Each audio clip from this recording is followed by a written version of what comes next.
The truth is, of why I think that, is because it makes humans dependent, weak, and unhealthy and subservient. Mm. So, I believe that our society, post-agriculture, is runs on for the benefit of a very small minority of psychopaths. Mm.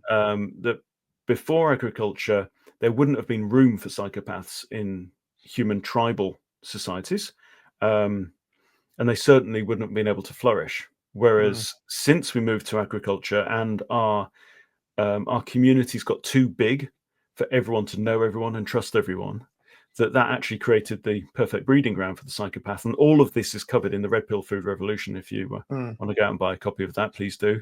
I think it's one of the best books on health, food and health ever written, but I would say that because I wrote it.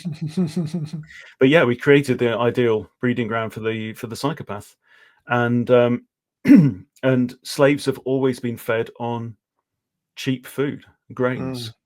It makes us unhealthy, which means we also need to buy pharmaceuticals, which happen to be owned by the same companies, if you really look into it, as Mm. own the big food as well. So it's unhealthy. It's also addictive. People are addicted to carbohydrates.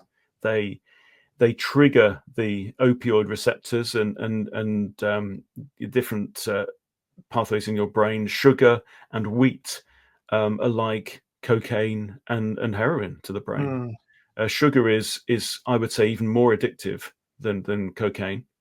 Very, Yeah, very difficult. Candace Pert said that sugar is more addictive than heroin, Yeah, yeah. and she got the Nobel Prize for finding the opiate receptor. Wow. So she Yeah, agrees with you on that, or at least she did when she was alive. yeah.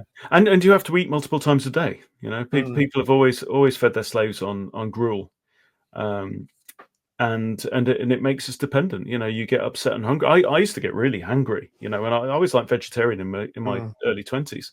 And if I didn't go, if I went more than a couple of hours without putting something grain based in my face, then I would become upset and irritable and depressed and want to cry. Mm. And it's crazy. And yeah, what they don't want is a society of strong people who know their own minds, who and who aren't dependent on pharmaceutical drugs and aren't dependent on eating all the time, who are prepared to stand there and go, no, I'm not going to be pushed around like this. Mm. And simply because there's a lot more of us than there are of them, and they need us not to be able to look up and see how badly we're being screwed all the time. Mm. You know? Thanks for watching this video, and you can find the full-length podcast episode here on this channel, or you can head over to Apple Podcast or Spotify, and don't forget to like this video.